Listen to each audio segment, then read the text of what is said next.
Lideramos el camino de la opinión pública y buscamos que la cultura del debate alcance consensos y soluciones a los problemas de nuestro país.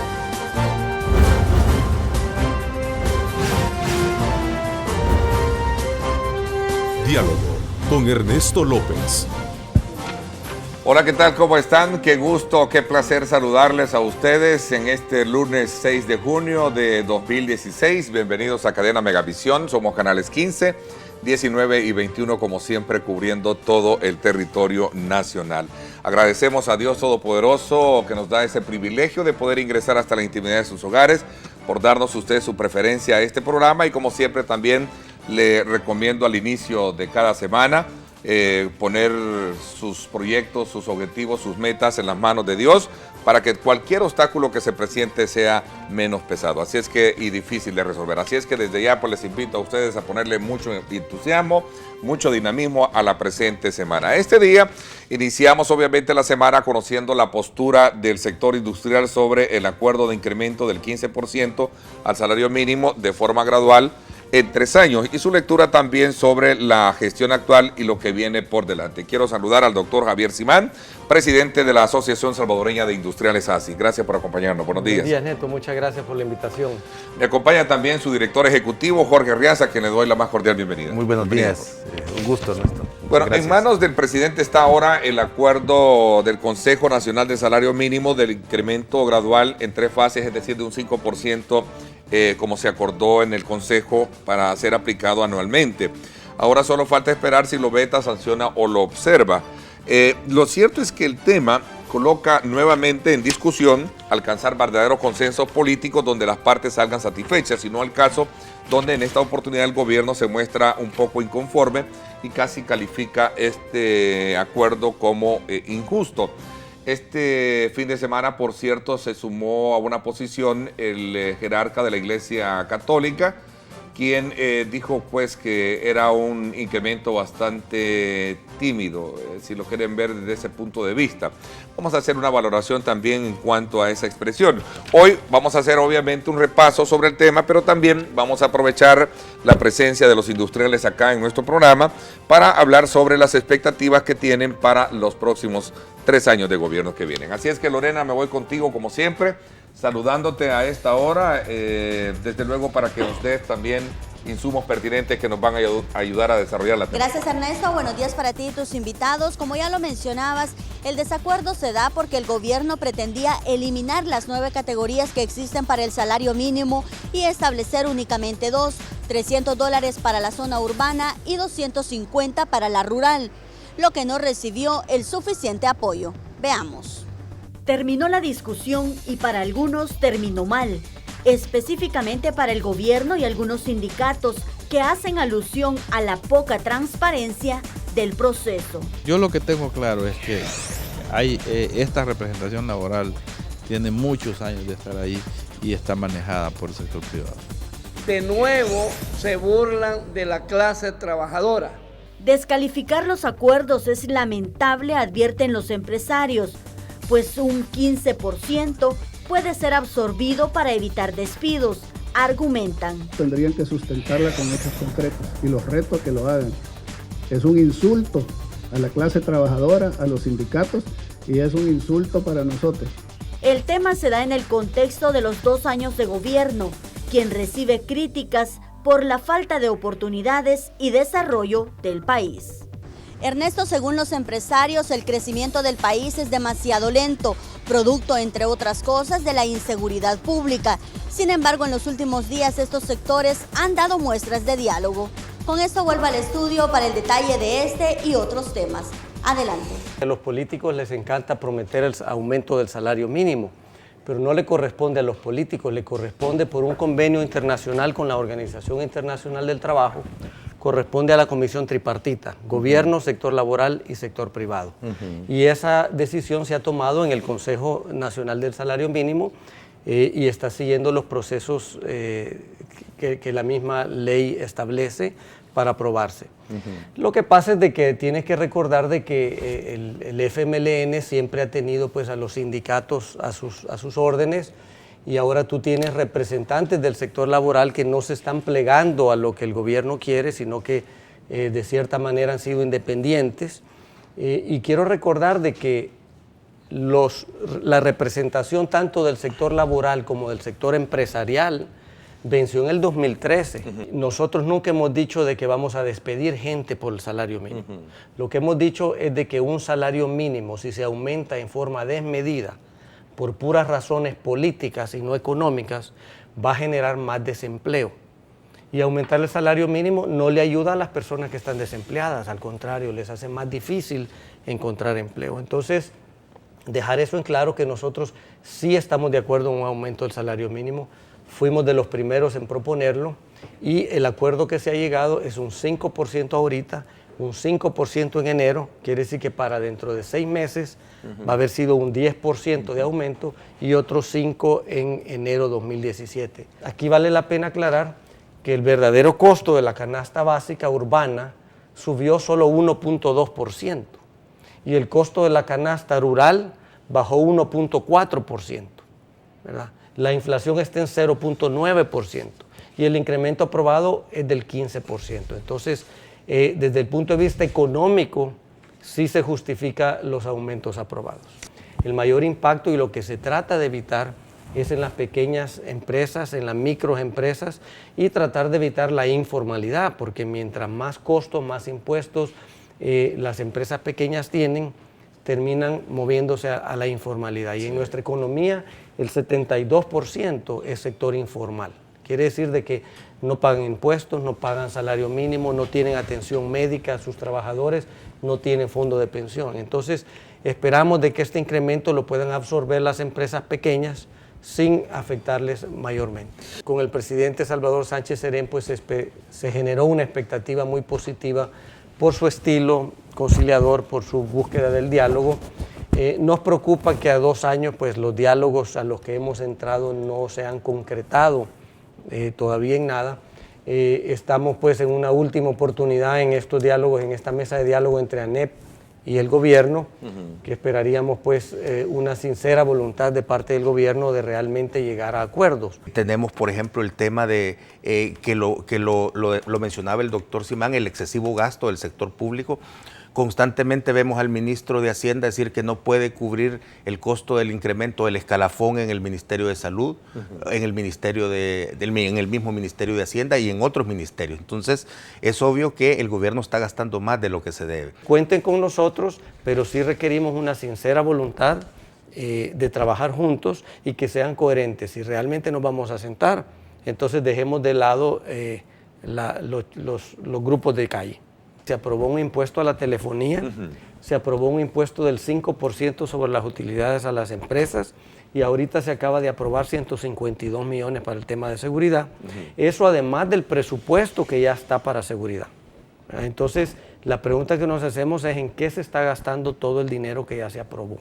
Por eso, en los 152 millones nosotros aplaudimos que lleve restricciones para que ese dinero se utilice específicamente para lo que ha sido aprobado.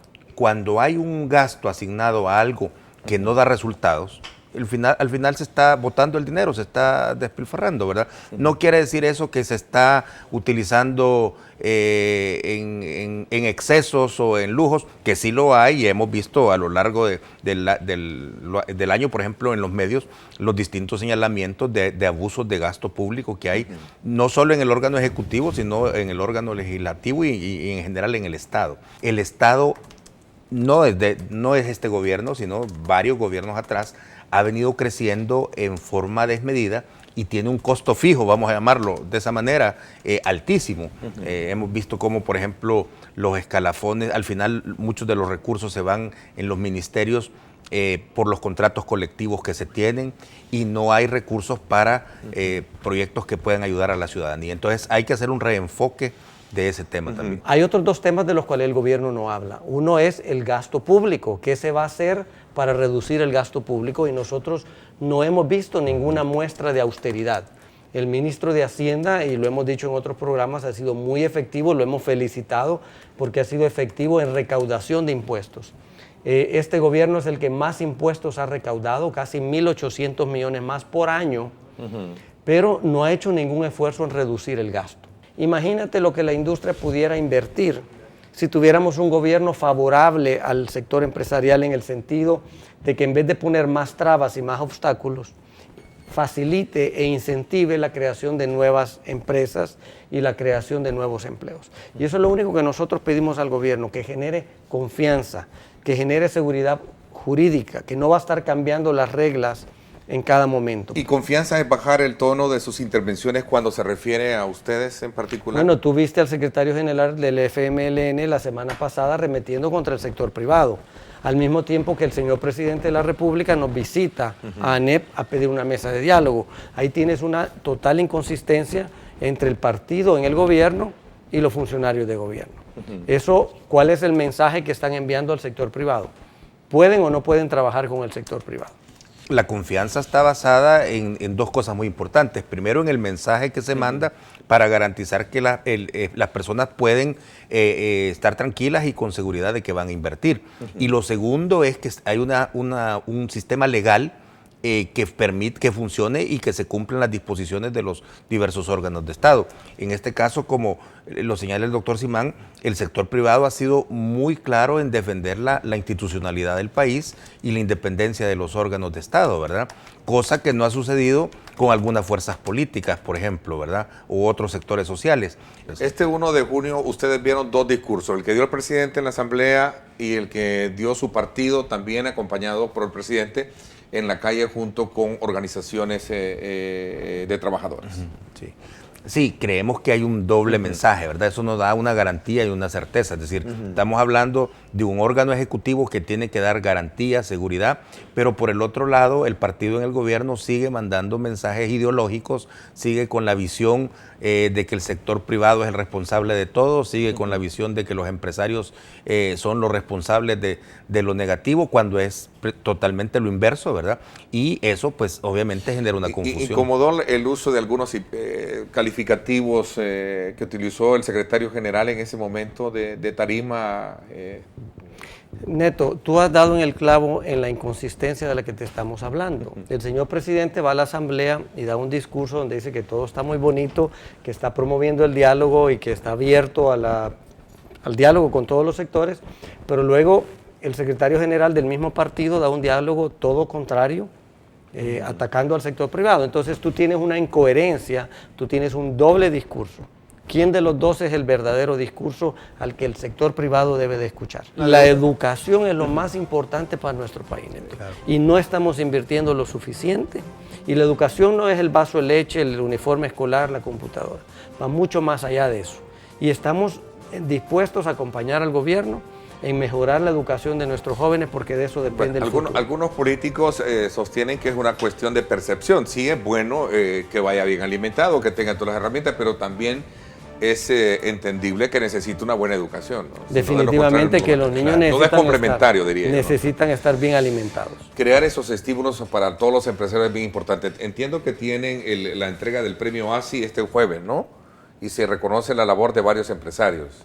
Mira, el 12 de junio es el Día Nacional de la Industria, por decreto de la Asamblea Legislativa, y es el día que la ASI cumple años de fundación. Cumplimos 58 años de fundados, y todos los años la ASI reconoce a aquellos empresarios industriales más destacados con el premio ASI. Por 58 años la ASI ha venido galardonando a los industriales más destacados. Este jueves 9 tenemos la entrega de los premios ASI, donde vamos a reconocer el espíritu emprendedor, el espíritu benefactor y la determinación de los industriales, con 3 premios. El primero es el premio ASI, que es para el industrial más destacado. Este año lo vamos a otorgar a Ingenio La Cabaña. Ingenio La Cabaña no solo convierte la caña de azúcar en azúcar, sino que también está generando energía eléctrica, y ahora ha lanzado su línea de ron Ciguatán, el primer ron 100% salvadoreño, que es un ron añejo de 8 y de 12 años, que implica una inversión, pues, de varios años de estar trabajando para tener un producto que pueden ofrecer a la venta este año. Ese es el premio ASI para Ingenio La Cabaña. Luego tenemos el premio al empresario benefactor, que se otorga a Fundación Poma, representada por su presidente, don Ricardo Poma, esa pretende demostrar el rostro humano del empresario con toda su solidaridad y sus obras en beneficencia de los más necesitados. Y Fundación Poma pues es un ejemplo muy válido de toda la labor que hace el sector privado y que usualmente la hacemos en silencio, ¿verdad? Es decir, cuando el sector privado, que por cierto invierte aproximadamente $600 millones al año en obras de beneficencia y lo hace de una manera silenciosa, sin estar dando publicidad al respecto. Y este año el premio es para Fundación Poma. Y el tercer reconocimiento es el premio para el emprendedor, que en este año se reconoce a Banco Azul y a su presidente Carlos Enrique Araujo, un banco netamente de capital salvadoreño. Entendemos que son más de 1.400 accionistas que se embarcan en la idea de montar un banco con 11 sucursales y pasan por todo ese proceso de aprobación que duró creo que 2 años y ya están operando, y eso demuestra ese espíritu emprendedor de los empresarios salvadoreños. Reformas al sistema de pensiones. El presidente, en el marco de su discurso, llamó a los partidos a reformar, a ponerle mucha atención a la urgente necesidad de reformar el sistema de pensiones en el país, una reforma que ha presentado el gobierno y que ustedes como sectores no la ven con mucho provecho. Sí, hemos sido claros en decir que el proyecto de reforma tal y como está redactado no soluciona el problema de pensiones del país. Hay dos visiones. La nuestra es que debe mantenerse primero la seguridad y la garantía que el ahorro que está en el sistema de pensiones y que pertenece a los trabajadores, que las AFP solo administran ese dinero, pero que el recurso es de los trabajadores, debe cuidarse y no puede de ninguna manera tocarse, porque el sistema está dándole muy buenos resultados a los trabajadores, ¿verdad?, en sus cuentas individuales. Y por el otro lado, el problema de llevar eso a un fondo, a una cuenta, a un sistema colectivo, digamos, es que se está quitando el dinero de las cuentas de los trabajadores a futuro.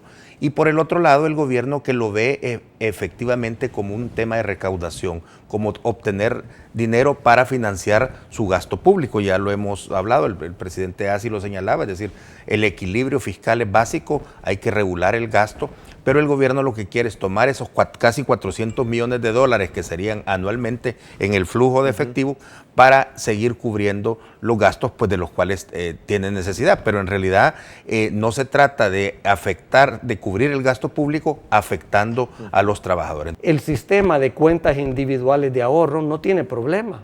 Es decir, sí hay espacio para mejorarlo, y nosotros hemos propuesto también que se forme una mesa técnica donde se propongan mejoras al sistema de pensiones. Pero hay que separarlo. El gobierno lo que quiere es meterle mano a los ahorros de los trabajadores. Y lo ha dicho claramente: si no me aprueban los 1.200 millones del préstamo, entonces vamos a tener que aprobar la reforma de pensiones. ¿Qué quiere decir eso? Si no me aprueban los 1.200 en préstamo, voy a tener que tomar dinero de los trabajadores. Y eso es lo que nosotros como ASI estamos en total desacuerdo. Ese dinero no es del gobierno, Neto, ese dinero no es de las AFPs, ese gobierno no es del pueblo, como dijo un funcionario, ese gobierno es de cada uno de los trabajadores. Tu cuenta de ahorro tiene tus ahorros y esos son tuyos, nadie más los debería de tocar. Hay que debatir de nuevo el tema del salario mínimo. Debe ser regresado al Consejo. La propuesta de ANEP es una burla, lo considera que es una burla lo que se ha elaborado. Aclarar que esa no es la propuesta de ANEP, Neto, esa es el acuerdo al que llegaron los representantes del sector privado con los representantes del sector laboral en el seno del Consejo Nacional del Salario Mínimo. Esa no es la propuesta de ANEP. El presidente ahorita pues tiene que observarlo o no observarlo. Si el presidente lo observa, regresa al Consejo del Salario Mínimo, donde se vuelve a discutir y se puede volver a aprobar o se reforma. Si el presidente no lo observa, entonces lo tiene que remitir al diario oficial para su publicación, y recordarte que este acuerdo entra en efecto en su publicación, pero lo que se acordó es de que entre en junio. Entonces, si el FMLN o el gobierno quieren seguir retrasando la entrada en efecto de este aumento, pues perjudica a nuestros trabajadores. Ya se retrasó mucho, y debes de comprender que el rol del gobierno en el Consejo del Salario Mínimo tiene que ser de facilitador y de mediador. Es decir, el rol del Ministerio de Trabajo es buscar la armonía entre la parte patronal y la parte laboral. ¿Por qué en este caso, cuando la parte patronal y la laboral en el seno del Consejo finalmente se ponen de acuerdo, el gobierno se levanta molesto porque no es su propuesta? Si el gobierno debería apoyar esa armonía, debería apoyar y fomentar este tipo de acuerdos, ¿verdad? Ahora, con esta declaración dicha, y lo consigna así este medio, todo apunta que va a regresar entonces al Consejo, ¿no? Todo apunta y lo van a tener que discutir nuevamente en el Consejo o reformarlo o aprobarlo como se aprobó. ¿Qué significa esto, Jorge? Bueno, como ya lo decía el presidente Assi, esto implica un retraso en la aprobación o de la medida. retroceso, ambas cosas. Ambas cosas, diríamos, un retraso en la medida en que el efecto hacia los trabajadores se va a posponer. Y también hay un efecto de retroceso, digamos, en el sentido de que no se está respetando el diálogo social entre los sectores, ¿verdad? Muchísimas gracias, Jorge, por habernos acompañado esta mañana. Al contrario, muchas gracias por recibirnos. También, doctor Simán, gracias por habernos acompañado. Gracias, Neto, por la invitación. A usted, amigo televidente, recuerde el reprise 8 de la noche muy temprano por nuestro canal hermano, Canal 19. Gracias, pásenla bien y como siempre recuerden lo más importante, amar a Dios sobre todas las cosas. 770 Boutique. El estilo no tiene talla.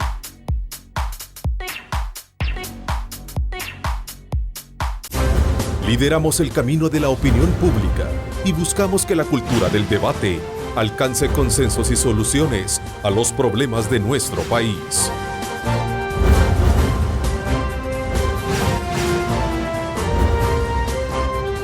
Diálogo con Ernesto López.